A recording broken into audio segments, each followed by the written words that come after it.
চলতি বোরো মৌসুমে সরকার কৃষকদের কাছ থেকে 17 লাখ টন ধান ও চাল এবং 50,000 মেট্রিক টন গম কিনবে। আগামী 7 মে থেকে 31 আগস্ট পর্যন্ত সময়ে সারা দেশে সরকারের ধান চাল কেনার কার্যক্রম চলবে। ধান ও চালের দাম গত বছরের চেয়ে সামান্য বাড়ানো হয়েছে, তবে কমানো হয়েছে গম কেনার দাম।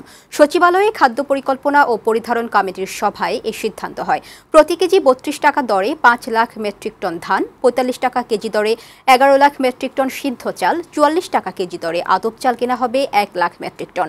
এছাড়া 34 টাকা কেজি দরে 50,000 মেট্রিক টন গম কেনার লক্ষ্যমাত্রা নির্ধারণ করা হয়েছে। বৈঠক শেষে খাদ্যমন্ত্রী জানান, ধান ও চাল হাওর থেকে বেশি কেনা হবে।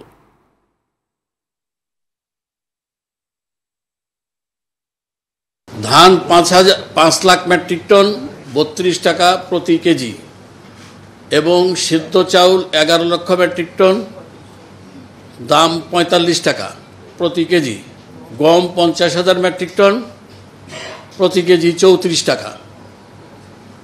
এটা হলো সিদ্ধান্ত এবং আমরা হাওড়ে 7 তারিখ থেকে ধান কেনা শুরু করব।